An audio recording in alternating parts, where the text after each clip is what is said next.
যি অভয়চৰণক আশ্ৰয় কৰি গ্ৰহণ কৰি হৃদয়ত প্ৰতিষ্ঠা কৰি তেওঁৰ নামবস্তু সাধনা কৰি জীৱন তৰি যায়, তেতিয়া অভয়চৰণ কি হয়? ভকতি চৰণলৈ ৰূপান্তৰ হয়। ৰূপান্তৰ হয়। আপোনাৰ এৱা গাখীৰখিনি প্ৰথম এৱা গাখীৰখিনি জমা থৈ দিলে দৈ হয়নে নহয়? কি হ'লে ৰূপান্তৰ হ'ল? গাখীৰখিনি জমা থৈ দিলে কি হ'লে ৰূপান্তৰ হ'ল? দৈলে ৰূপান্তৰ হ'ল। আকৌ তাকে বিভিন্ন প্ৰকাৰে সজাই মেলাই কি কৰিছে? মাখন বনাইছে হয়, গোল্লা বনাইছে হয়, কালাকান বনাইছে হয়, আৰু আজিকালি অনেক পোৱা যায়। মই এইবোৰ দেখাও নাই, শুনাও নাই, মই ইমানবোৰ ভুঞ্জিও পোৱা নাই দেই। আই আপোনালোকে চাকৰি বাকৰি কৰাসকলে খুব ভালকৈ জানে, এই মিঠাইবিলাকৰ নাম ভালকৈ জানে। আমি বৰ ভিতৰ গাঁৱৰ মানুহ, বৰ ভিতৰ ঠাইৰ মানুহ, একেবাৰে অজ্ঞ লোক আমি। আমাৰ পাঠক মহন্ত প্ৰভুজনাই কিনো আমাক কৃপা কৰিলে মই নাজানো। আমি কোনো পণ্ডিত লোক নহয়। মই আপোনালোকক মুক্ত মনে স্বীকাৰোক্তি দিব পাৰোঁ,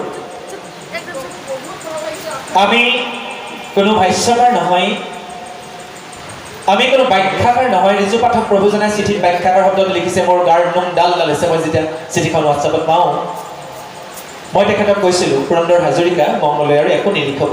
মই কাবো কৰিছোঁ তেখেতক, আৰু একোৱেই নিলিখিব। কিন্তু তেওঁ লিখিছে, বিশিষ্ট ভাগৱতী ব্যাখ্যাকাৰ। মোৰতো গাৰ নোম শিয়ৰি গৈছে। কলিযুগতো আমি ব্যাখ্যাকাৰ হ'ব নোৱাৰোঁ প্ৰভুসকল। ব্যাখ্যাকাৰ কোন? স্বয়ং কৃপালু গুৰুজন, মহাপুৰুষ শ্ৰীমন্ত শংকৰদেৱ গুৰুজন। পঞ্চদশ শতিকাতে পৰম কৃপালু গুৰুজনাই বৈকুণ্ঠৰ পৰম মংগলময় ভাগৱত তেওঁ ব্যাখ্যা কৰি থৈ গৈছে। আৰু কৰিব খুজিছিল, তেওঁ নকৰিলে। কিছু সংক্ষেপে কৰিছে, তেওঁ নিজেই টীকা ভাষ্য দিছে। আৰু দীঘলীয়া আছিল সংস্কৃত, মূল সংস্কৃত ভাগৱত তেওঁ ব্যাখ্যা কৰোঁতে, অনুবাদ কৰোঁতে বহুত পদ কাটি দিছে। তাৰ প্ৰমাণ তেওঁ নিজেই কৈছে, অ নকৰিলো পদ বাহুল্য দৰে। বাহুল্যক স্বয়ং শংকৰ গুৰুৱে ভয় কৰিছে। চাওক, বাহুল্যতা আৰু পদ আছিল লিখিবলৈ, ব্যাখ্যা কৰিবলৈ, তাৰ কিছু সংক্ষেপ বিৱৰণহে দিয়া বুলি আমাক প্ৰমাণ তাৰ টীকা ভাষ্য দিছে প্ৰভুসকল। পঞ্চদশ শতিকাতেই স্বয়ং কৃপালু গুৰুজনাই এই পৰম মংগলময় ভাগৱত তেওঁ ব্যাখ্যা কৰি থৈ গৈছে। এৰা আমি ইয়াক কথন মথন কৰিব পাৰোঁ, যি পাঠক বাবে আজি সত্ৰাধিকাৰ বাবে কৰিছে কথা, কিন্তু ইয়াক আমি কথাৰে উলিয়াই আনিব পাৰোঁ, কথাৰে আমি সিন্ধু ৰচিব পাৰোঁ, কিন্তু ব্যাখ্যাকাৰ হ'ব আমি কোনেও নোৱাৰোঁ প্ৰভুসকল। গতিকে সেইকাৰণেই তেখেতে হয়তো ৰসটো উলিয়াই অনাৰ কাৰণে ইয়াক ৰসসিন্ধু আনিছে। ইয়াৰ কথাবস্তু জনসমাজত বিলাই দিয়াৰ কাৰণে কথা হিন্দু শব্দ আনিছে। কথন মথন আমি কৰিব পাৰোঁ, শ্ৰৱণ কীৰ্তন কৰিব পাৰোঁ, কিন্তু আমাৰ দৰে অধম অভাজন আমি ব্যাখ্যাকাৰ হ'ব নোৱাৰোঁ প্ৰভুসকল।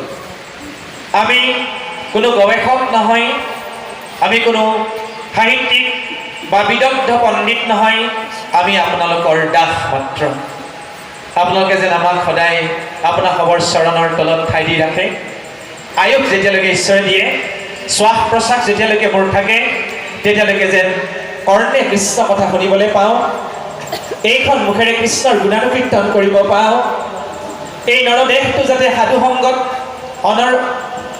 অবিৰতভাৱে নিৰন্তৰ সাধু সংগত ৰাখিব পাওঁ, সাধুৰ চৰণত, ভকতৰ চৰণত, মহন্তৰ চৰণত, গুৰু ভকতৰ চৰণত যাতে সদায় আমি মূৰটো দুৱাই থাকিব পাৰোঁ, এইকণ কৃপা আপোনালোকে আমাক কৰিলেই হ'ব প্ৰভুসকল। আমি কোনো পণ্ডিত লোক নহয়। কি ভাবি তেওঁ আমাক এই অনুষ্ঠানটো আজি প্ৰাৰম্ভিতে আমন্ত্ৰণ দিছে, মোৰ ভয় লাগি গৈছে। মোৰ সৌভাগ্য হৈছিল, অলপ কিছুদিন আগতে মাত্ৰ এমাহৰ ভিতৰতে বিশ্বনাথ চাৰিআলিৰ লেহু গাঁও, চাৰিআলি মূল চেণ্টাৰৰ ওচৰতে তেওঁ ইয়াৰ পৰা খুব বৰ ধুনীয়া সুশ্ৰী যুৱক, প্ৰায় 10-12জন সুশ্ৰী, ইমান ধুনীয়া দেখা যুৱক ক'ত পাইছে বিচাৰি বিচাৰি তেওঁ মই নাজানো। মই ক'ত লুকাম ক'ত থাকিম লাগি গ'ল। তেখেতৰ নিয়া ল'ৰাকেইজন লগত নিয়া ল'ৰাকেইজন দেখি মই ক'ত লুকাম ক'ত থাকিম লাগি গৈছে। ইমান ধুনীয়া চেহেৰাৰ, আমাৰ দৰে কেটেং মেটেং নহয়, ইমান ধুনীয়া শ্ৰী চেহেৰা ল'ৰাকেইজনক লৈ গৈছে তেওঁ সহযোগী কৰি, বাদ্যযন্ত্ৰী সংগীতময় ভাগৱত কৰিছিল। তাত আমি 4 ঘণ্টা আগত অনুষ্ঠান কৰাৰ পিছত তেখেত ৰাতি 8টা বজাত পালেগৈ। তাৰপিছত তেওঁ তাৰপিছত চলাইছে। আমি 8 ঘণ্টা সময় একে অনুষ্ঠান তেখেতৰ উপভোগ কৰিছোঁ। তাৰ আগদিনা অনুষ্ঠান কৰাৰ কাৰণে মই শুবলৈ গ'লোঁ। আগত 2 বছৰ আগত বিশ্বনাথ চাৰিআলিৰ আদৰ্শ গাঁও গড়েহাগি সুন্দৰ গড়েহাগি আদৰ্শ গাঁৱত তেখেত আমি অধম একেলগে অনুষ্ঠান কৰিছোঁ, তেনেকৈ আমি পাই আছোঁ। তাৰ উপৰি আজি বহু বছৰ আগৰ পৰাই তেখেতৰ ইউটিউব চেনেল, ফেচবুক এইবিলাকত আমি পাঠ শ্ৰৱণ কৰোঁ। আমিও এজন শ্ৰোতা হিচাপে কৃষ্ণ কথা আমি শিশুকালৰ পৰা ভাল পাওঁ, সাধু সংগ শিশুকালৰ পৰা ভাল পাওঁ। ভকত হ'ব পৰা নাই কিন্তু ভকতক ভাল পাওঁ, ভকতি কৰিব পৰা নাই কিন্তু ভকতি বস্তুক সন্মান জনাই শ্ৰদ্ধা জনাই আত্মাৰে শান্তি পাওঁ। প্ৰভুসকল, মোৰ আজি কত পুণ্যৰ বলত ৰিজু পাঠক বাপৰ কৃপাত, আপোনালোকেতো আমাক নাজানে, কেৱল পাঠক বাপেহে আমাক অকণমান ক্ষণিক পৰিচয় দিছে। তেওঁৰ কৃপাত আচলতে আজি আমি আপোনালোকক দৰ্শন হ'বলৈ সক্ষম হ'লোঁ। কৃষ্ণ, আমি আমাৰ মংগলদৈৰ গাঁও এৰিয়া জলজলি বুলি কয়, টাউনৰ পৰা অলপ পিছুৱাই ইফালে আহিব লাগে 10 কিলোমিটাৰ। পুৰন্দৰ হাজৰিকা আমি অভাজন। আমি ছাত্ৰ অৱস্থাৰ পৰা এইদৰে সমাজে আমাক ব্যৱহাৰ কৰিছে, কিন্তু নামনি অসমৰ ফালে আমাৰ যাতায়াতটো একেবাৰে নাই, খুব কম। তথাপি একেবাৰে নোযোৱা বুলি ক'লেও অপৰাধ হ'ব। গুৰু জয়ন্তী, ধৰ্মালোচনী সভা এইবিলাকত বাৰু ব্যৱহাৰ, বৰপেটা, নলবাৰী, ৰঙিয়া এইবিলাকত নিমন্ত্ৰণ কৰিছে, কিন্তু সঘন নহয়। বছৰেকৰ মূৰত এখন ধৰ্মালোচনী সভা তেনেকুৱা। আমি মধ্য অসম, বিশেষকৈ মধ্য অসম আৰু উত্তৰ অসম, মোৰ আজি 20-25 বছৰ আগৰ পৰা মধ্য অসম, উত্তৰ অসম আৰু উজনি অসম এটা খুব নিবিড় সম্পৰ্ক গঢ়ি গৈছে, আত্মিক সম্পৰ্ক হৈছে। তাতেই তেখেতক আমি মধ্য অসম বিশ্বনাথত লগ পাইছিলোঁ, এটা প্ৰাণৰ সম্পৰ্ক হৈছিল। তেখেতক মই বহু আগৰ পৰাই জানো, তেখেতৰ ভাষ্য বহু আগৰ পৰাই মই শুনিছোঁ, ভাগৱত শুনো। মই একজন গুণমুগ্ধ শ্ৰোতা বহু আগৰ পৰাই। সেই প্ৰাণৰ আত্মিক সম্পৰ্ক এটা থকাৰ কাৰণেই হয়তো আজি এই অনুষ্ঠানত আমি তেখেতৰ কৃপাত আপোনালোকক দৰ্শন কৰিবলৈ আমাৰ সৌভাগ্য হৈছে। কৃষ্ণ, মোৰ খুব ভাল লাগিছে, পুনৰ দোহাৰিছোঁ, এই যে ইয়াত ইমান আমাৰ সকলো সম্প্ৰদায়ৰ লোক আছে। আমি গম পালোঁ তেখেতৰ পৰা। বড়ো সম্প্ৰদায় আছে, ৰাভা সম্প্ৰদায় আহি গোটেই ভিতৰ চোৰাত কাম কৰি আছে, ওদালগুৰিৰ পৰা আহি আমাক চাহ জলযোগো কৰালে। কলিতা সম্প্ৰদায় আছে, কোচ আছে, বনিয়া আছে, দাস আছে, সকলো সম্প্ৰদায়, মুঠৰ ওপৰত সকলো জাতি জনগোষ্ঠী আছে। এক অনৈক্যৰ মাজত ঐক্য স্থাপন, ঐক্য প্ৰীতি সাধন ৰিজু পাঠক মহন্ত প্ৰভুজনাৰ এয়া একক প্ৰচেষ্টা বুলি ক'লে বঢ়াই কোৱা নহ'ব। কাৰণ যিহেতু মই ইয়াৰ আগত কোনো সত্ৰত এনেকুৱা অনৈক্যৰ মাজত ঐক্য স্থাপন, প্ৰীতি স্থাপন মই বহু সত্ৰলৈ গ'লোঁ, কিন্তু এনেকুৱা অগ্ৰাধিকাৰ দিয়া, মান্যতা আৰু মৰ্যাদা দান কৰা মোৰ নোম শিয়ৰি গৈছে, দেহৰ নোম। প্ৰতিটো জাতি ভাইক নিজৰ বুকুৰ আপোন কৰি লৈ, প্ৰতিটো জনগোষ্ঠীক নিজৰ প্ৰাণৰ সুহৃদ বান্ধৱ কৰি লৈ মান্যতা আৰু মৰ্যাদা দান কৰিব পৰা, ভিতৰ চৰাত প্ৰৱেশ কৰিব দি সকলো কৰ্মত সমান অধিকাৰ দিব পৰা যি গুৰুজনাই কেৱল কৰিছিল, তাৰ পিছত গুৰুজন বিয়োগৰ পিছত কোনো সন্ত মহন্ত অধিকাৰ প্ৰভুসকলে কৰিব পৰা নাই অসম ভূমিত। কেৱল সেই কেৱল জাত পাত বৰ্ণ বৈষম্য, কেৱল বি তাতেই গুৰুধৰ্ম 500 বছৰ বৰ্তি থাকিল। কেৱল বিবিত আমি সত্ৰলৈ সেইবোৰ গৈ কথা গম পালোঁ। আজিও মাজুলীলৈ যাওঁ, মই নিন্দা কৰা নাই, নতুন প্ৰজন্মই এইবোৰ কথা জানিবও লাগিব। আজি সত্ৰ মহাসভাই 500 বছৰৰ মূৰত সাৰ পাই উঠিছে, তেওঁলোকে গম পাইছে ইতিমধ্যে যে আমাৰ ক'ৰবাত ভুল হৈ গ'ল, যাৰ ফলশ্ৰুতিত সত্ৰ নগৰী মাজুলীত 60টাৰো অধিক গীৰ্জাঘৰ মূৰ দাঙি উঠিছে। আজিৰ তাৰিখত 3 কোটিৰ অধিক গীৰ্জাঘৰ প্ৰতিষ্ঠা হৈ গ'ল সত্ৰ নগৰী মাজুলীত। কিহৰ বাবে জানে? এই যে বিবি নুচুবি নাহিবি, এইদৰে সদায় মানুহৰ পৰা, উচ্চবৰ্গৰ পৰা মিচিং ভাইসকলে, নিম্নবৰ্গৰ ভাইসকলে, জ্ঞাতি ভাইসকলে কেৱল বিবি মানৱীয় মৰ্যাদাৰ পৰা বঞ্চিত হৈ কিমান আৰু হৈ থাকিব, তেওঁলোক খ্ৰীষ্টান ধৰ্মলৈ গুচি গ'ল। 3 কোটিৰ অধিক গীৰ্জাঘৰ প্ৰতিষ্ঠা হ'ল সত্ৰ নগৰী মাজুলী আমাৰ ভুলৰ বাবে, অধিকাৰ গোসাঁই প্ৰভু মহন্তসকলৰ ভুলৰ বাবে।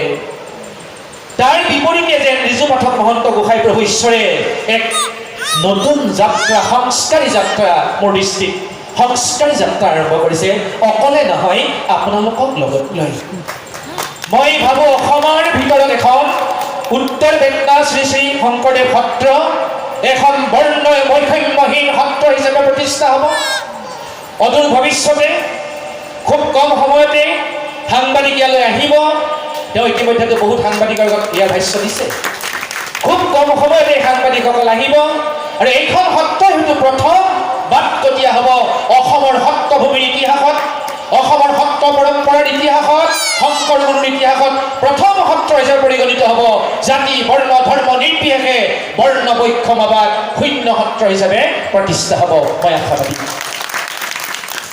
তেখেতৰ ভাষ্য শুনি মোৰ আজি মই আৱেগিক হৈ পৰিছিলোঁ ভিতৰত মই নিজকে নিয়ন্ত্ৰণ কৰি ৰাখিছোঁ এই প্ৰচেষ্টা আজিৰ তাৰিখত অসমৰ কোনো সত্ৰাধিকাৰ গোসাঁইয়ে কৰা নাই খুব অলপতে আজি এবছৰৰ ভিতৰত মাত্ৰ নিৰ্মল বড়ো চেলিকে আমাৰ বৰমাজুলী সত্ৰ নিৰঞ্জন বড়ো অসমৰ ইতিহাসত প্ৰথমখন সত্ৰ হ'ল বড়ো ভাইসকলৰ পৰা এজন সত্ৰাধিকাৰ নিৰঞ্জন বড়ো তেওঁ ভাগ্য শিশুকালৰ পৰা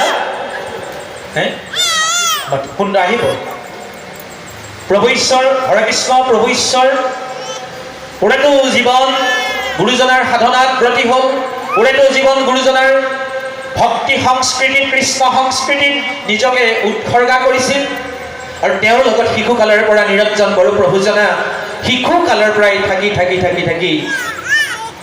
য'ত প্ৰভু ঈশ্বৰে হৰে কৃষ্ণ মহন্ত প্ৰভু ঈশ্বৰে নিজেই তেখেতক সত্ৰাধিকাৰৰ দায়িত্ব দি গৈছিল আৰু অসমৰ সত্ৰৰ ইতিহাসত এক নতুন মাত্ৰাই সংযোগ হৈছিল বড়ো ভাইসকলৰ পৰা এজন সত্ৰাধিকাৰ আৰু আজি এইখন সত্ৰও আমাৰ ৰিজু পাঠক মহন্ত প্ৰভুজন তেওঁ জাতিগত মহন্ত হয়তো নহয় মই নাজানো হক নহওক সেয়া আমাৰ দৰকাৰো নাই মহন্ত হয় গুণৰ দ্বাৰা জাতিৰ দ্বাৰা মহন্ত সেইটো বেলেগ অধ্যায় আমি কাকো নিন্দা কৰাৰ আমাৰ ধৃষ্টতা নাই আমাৰ সাহস নাই আমাক সেয়া গুৰুজনাই শিক্ষাও দিয়া নাই গুৰুজনাই কৈছে গুণী হোৱা গুণৰ আদৰ গুণীজনৰ মান্যতা সদায় আছে গুণীসকলে আজি উত্তৰ বেটনা ৰাইজে কামৰূপৰ ৰাইজে বাক্সাৰ ৰাইজে বেটনাৰ ৰাইজে তেখেতক আমন্ত্ৰণ নিমন্ত্ৰণ কৰি আনি আপোনালোকৰ বুঢ়া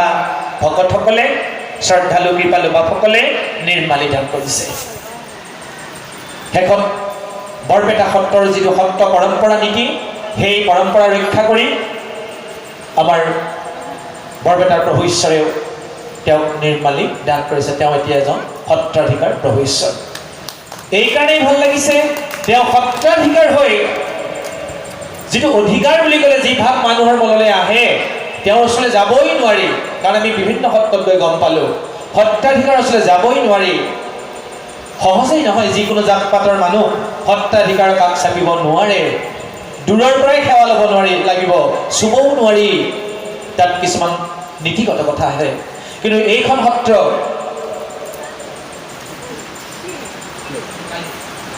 গতিকে এখন মুকলি সত্ৰ হ'ব ৰাইজৰ সত্ৰ হ'ব আৰু তেখেতৰ পৰা মই পাঠক মহন্ত প্ৰভুজনাৰ পৰা জানিব পাৰিলোঁ যে কোনো সত্ৰৰ অধীনত এইখন সত্ৰ নহয় এখন স্বতন্ত্ৰ সত্ৰ হিচাপে থাকিব উত্তৰ বেটনা শ্ৰী শ্ৰী উত্তৰ বেটনা সত্ৰ শংকৰদেৱ সত্ৰ এখন স্বতন্ত্ৰ সত্ৰ আৰু সৌভাগ্যৰ বিষয় যোৱাকালি আহি সত্ৰ মহাসভাৰ ফালৰ পৰাও তেখেতক এক স্বীকৃতি এক মান্যতা দান কৰিছে আৰু মহাপুৰুষীয়া ধাৰা নিৰ্মালি যাগকৈ নিৰ্মালি দিছে অৰ্থাৎ স্বীকৃতি আৰু মৰ্যাদা মান্যতা পালে অৰ্থাৎ ৰিজু পাঠক মহন্ত প্ৰভু ঈশ্বৰ যদি কোনোবাখিনিত ঘাটিটোতো কৰবাত আছিল ইমান দিনে যোৱাকালিৰ আগলৈকে পৰহিলৈকে যদি কৰবাত কিবা ঘাটিটোতো আছিল যোৱাকালি সত্ৰ মহাসভাই তাত পূৰ্ণাংগ ৰূপ দান কৰিছে মোৰ এইকাৰণেই ভাল লাগিছে এইখন ৰাইজৰ সত্ৰ হৈ থাকিব ইয়াত ৰাইজৰ জাত পাতৰ কথা নাই অবাধ গতিত নামঘৰত যাব পাৰিব তেওঁ মোক তেওঁৰ কুটিৰত চাহপাত খোৱাই কথাখিনি কৈছে বাপ এইখন ৰাইজৰ সত্ৰ কৰিব বিচাৰিছোঁ বাপ এইখন ৰাইজে অবাধ গতিত কোনো জাত পাত বিচাৰ নকৰি অবাধ গতিত নামঘৰত সত্ৰত সোমাই সেৱা ল'ব পাৰিব অবাধ গতিত সত্ৰত সোমাই নামত অংশগ্ৰহণ কৰিব পাৰিব এয়া মোৰ ইচ্ছা, এয়া মোৰ সাধনা। মই কৈছোঁ আপোনাক ঈশ্বৰে কৃপা কৰিব, আপোনাৰ সাধনাত নতুন ৰূপ, এক নতুন মাত্ৰা লাভ কৰিব অসমৰ সত্ৰৰ পটভূমিত। আমি আশাবাদী। 2 বছৰৰ ভিতৰতে আমি গম পালোঁ সত্ৰখনত বহুখিনি কাম ইতিমধ্যে আগবাঢ়িছে, বহুখিনি কাম ইতিমধ্যে ৰাইজে প্ৰত্যক্ষ কৰিছে।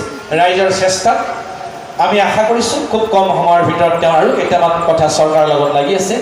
তেওঁ ৰজাঘৰৰ সৈতেও এক খুব মধুৰ সম্পৰ্ক আছে তেখেতৰ।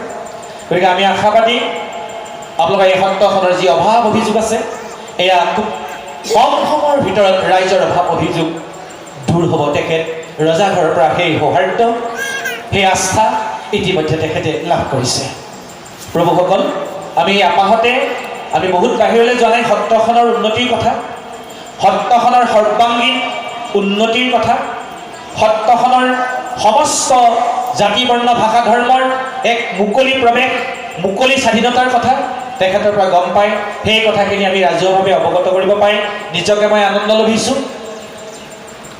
আপোনালোকৰ চৰণত শতকোটি প্ৰণিপাত জনাই আমি আকৌ পদবন্ধে ভাগৱতৰ 3য় স্কন্ধৰ যি অধ্যায় চলি আছে, সেই পদবন্ধে আমি কি কয় তালৈকে আগবাঢ়িছোঁ। কৃষ্ণ। মই অকণমান দৰঙীয়া ঠাচত 2টা পদ গাইছোঁ। দৰঙৰ পৰা আহিছোঁ যে ইয়াৰ আগত গোৱাখিনি আমি উজনিৰ ফালৰ নগাঁৱৰ ফালৰ কৰোঁ। মই শিশুকালৰ পৰা নগাঁৱৰ লগত অলপ বেছি লেটি-পেটি হ'লোঁ।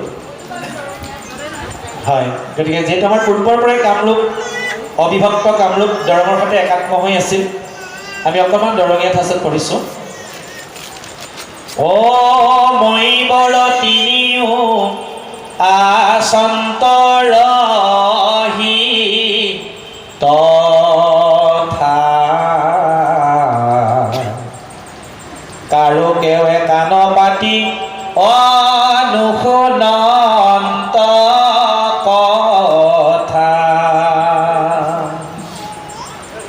ৰাম মই বৰ বুলিয়া তিনিও দৰ্প কৰে, তিনিৰো দেখিয়া ভাব অ শাসন্ত ঈশ্বৰে। হে ৰাম মহাভাগৱত পদ অ শুনা সৰ্বজন,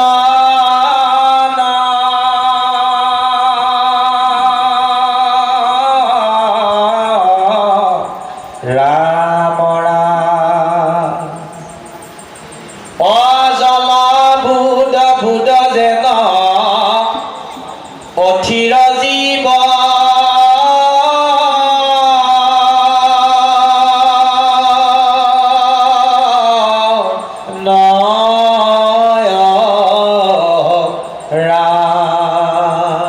ৰামটো কিন্তু ৰাইজৰ।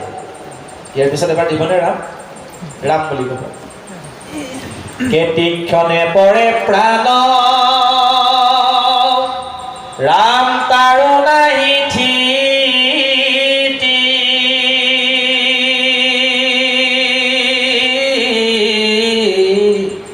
ৰাম ৰাম অ ৰাম অদ্যাপি নুপুজে ঘোৰ অমৰণ কভি,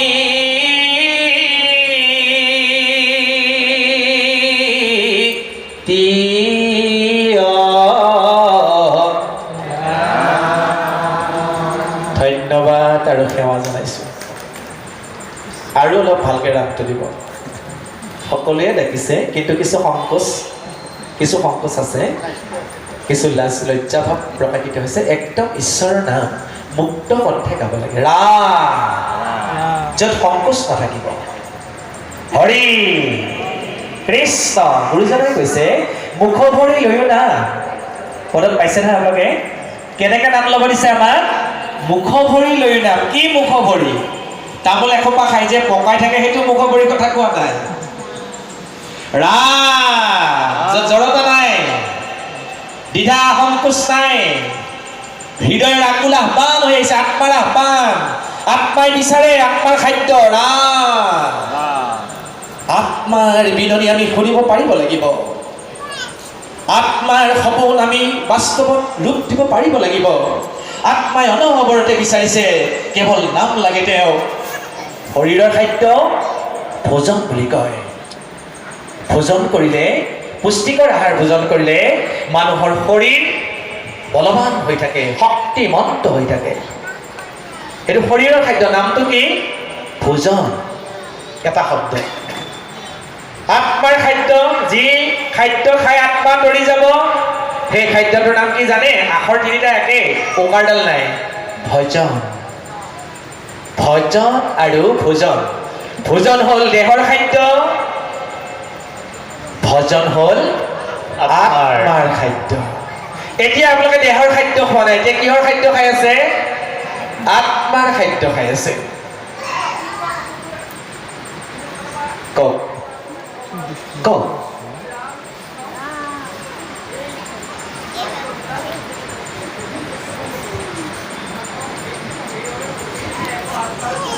অতি সুন্দৰ, সুন্দৰ, অতি সুন্দৰ।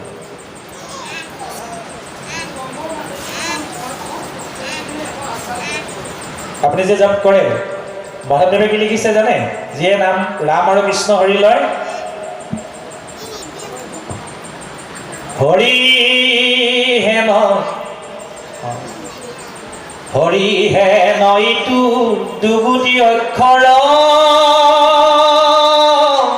জিহ্বা অগ্ৰে থাকে যাৰ,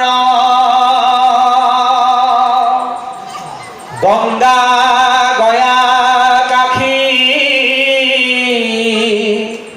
প্ৰয়াগ তীৰ্থ যাইবা কন লাগে তাৰ অৰা।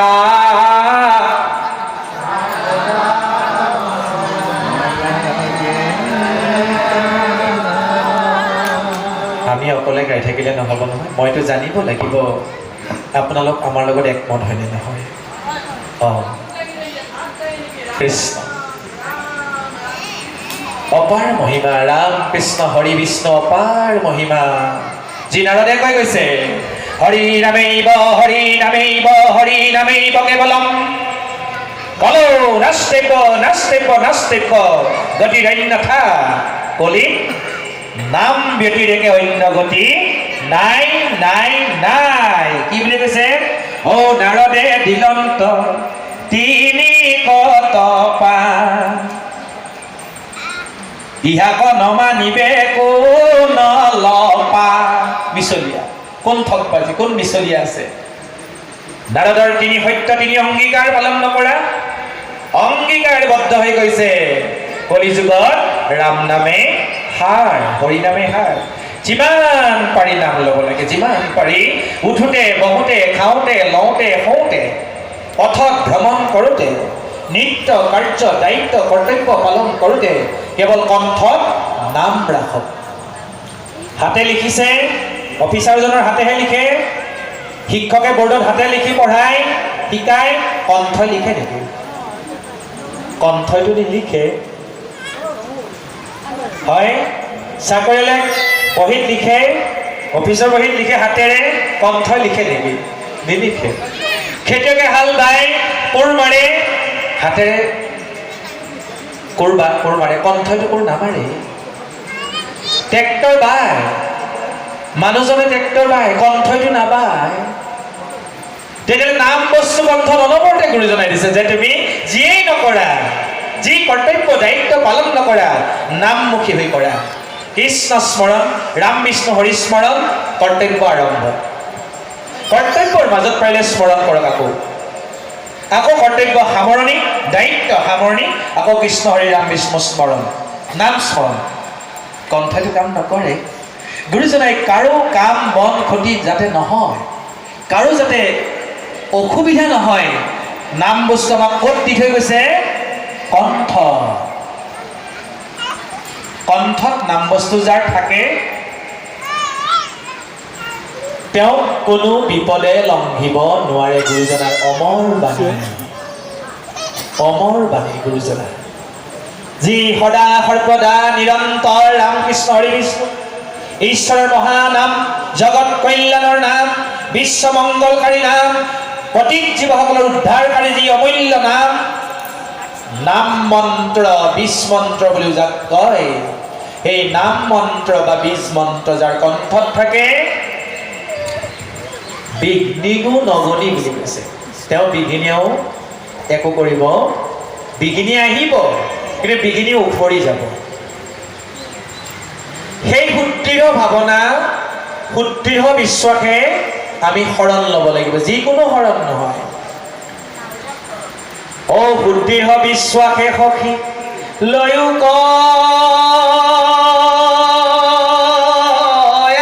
আমাক, অৰ্জুনক কৃষ্ণ গোসাঁইয়ে কৈছে, হে সখী তুমি সুদৃঢ় ভাৱনাত মোক গ্ৰহণ কৰা, মোৰ অভয় চৰণত আশ্ৰয় গ্ৰহণ কৰা। শৰণম মানে শৰণ ধৰ্ম লোৱা। তাৰ কাৰণে যদি কিবা ভয় আছে মই দায়িত্ব ল'ম। কিবা পাপ হ'ব পাৰে বুলি ভয় খাইছা, নকৰিবা, ভয় হেৰা কৰো অংগীকাৰ, সমস্ত পাপত মই কৰিব উদ্ধাৰ, মই তোমাক উদ্ধাৰ কৰি লৈ যাম। এইদৰে নামৰ মহিমা প্ৰকাশ কৰিছে। আইগৰাকীয়ে নাম সাধনা কৰা বুলি জানি আমি সন্তোষ লভিছোঁ, প্ৰণাম যাচিছোঁ। আমাৰ এনেকুৱা নহয় যে পাঠকজনেই কৈ থাকিব, তেনেকুৱা কথা নহয়। ৰস সিন্ধু, ৰস আস্বাদন, সিন্ধু মানে সাগৰ। ভাগৱত কি ৰসৰ সাগৰ? যিকোনো ৰসৰ নহয়, নাম ৰস বা আমি ভকতি ৰস, একে অৰ্থ দে। নাম ৰস ভকতি ৰস একেই বস্তু। সেই ৰসময়ী ধাৰা য'ত প্ৰবাহিত হৈ আছে, সেই ৰসময়ী ধাৰা পাঠকসকলে, বক্তাসকলে ভাগৱত সমুদ্ৰৰ পৰা উলিয়াই আনি জনমানসত, জনসমাজত বিলাই দিয়াই আমাৰ সকলোৰে দায়িত্ব। এজনৰে নহয় কিন্তু সকলোৰে দায়িত্ব আমাৰ। যিসকলে আশ্ৰয় ল'লে, ভাগৱত ভক্তিক হৃদয়েৰে সতে প্ৰাণেৰে সতে গ্ৰহণ কৰিলে, এজনৰ নহয়, সকলোৰে দায়িত্ব আছে ইয়াত। এই ভাগৱত ৰস, ভাগৱত সমুদ্ৰৰ পৰা উলিয়াই আনি অমৃতময় ভাগৱত ৰস জনসমাজত বিলাই দিয়া। আৰু আমাৰ এই ভকতিৰ প্ৰতি সুদৃঢ় বিশ্বাস থাকিব লাগিব। তিনিওজনে ব্ৰহ্মা বিষ্ণু মহেশ্বৰ। আকৌ আমি পদবন্ধে ভাগৱতলৈ আহিছোঁ। নিজে নিজে ডাঙৰ হৈ আছে।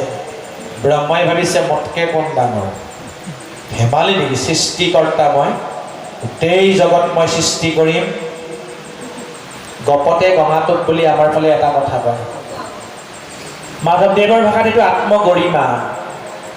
ভকুতি আত্মলঘিমাৰেহে সম্ভৱ, অৰ্থাৎ এইবিলাক মাধৱদেৱৰ শব্দ। অহংকাৰ শূন্যভাৱে যিয়ে ভকতি কৰে তেওঁহে ভগৱন্ত গোসাঁইৰ চৰণৰ কৃপা ধন্য হ'ব পাৰিব। আত্মগৰিমাৰে যদি কৰোঁ, অৰ্থাৎ অহংকাৰ যুক্তভাৱে গোসাঁইৰ কৃপা ধন্য আমি হ'ব নোৱাৰিম। প্ৰভুসকল এতিয়া তেওঁলোক আত্মগৰিমাত আছে, অহংকাৰ যুক্ত। ব্ৰহ্মাই ভাবিছে মোতকে আৰু দেখোন ডাঙৰ, এওঁলোক কোন, তেওঁলোকক মই আগে কিয় মাতিম। ৰুদ্ৰই ভাবিছে মোৰতো ধেমালি দায়িত্ব দিয়া নাই, গোটেই জগতক মুহূৰ্ততে মই ধ্বংস কৰিব লগা শক্তি যি মোক দিছে ঈশ্বৰে, মইতো এলা পেচা নহয়, ময়ো আগে নামাতো। অহংকাৰ। বিষ্ণু অৱতাৰ, বিষ্ণু পৰম বিষ্ণু নহয় দেই প্ৰভুসকল, এই পালন কৰা বিষ্ণু, এই মানে ব্ৰহ্মাৰ শাৰীৰ বিষ্ণু এজন। পৰম বিষ্ণু বেলেগ। এই ব্ৰহ্মা বিষ্ণু মহেশ যে, এইটো প্ৰথম পদতে, ভাগৱতখনৰ প্ৰথম পদতে আউল মাৰি গুৰুজনাই থৈ দিছে, একদম টিকা ভাষ্য দি, কাৰো যাতে সংশয় নাথাকে। ব্ৰহ্মা বিষ্ণু মহেশ্বৰৰ ওপৰত প্ৰথম পদটো, ভাগৱতৰ প্ৰথম পদটো, 1 নম্বৰ পদটো, জয় জয় কৃষ্ণ কৃপাময়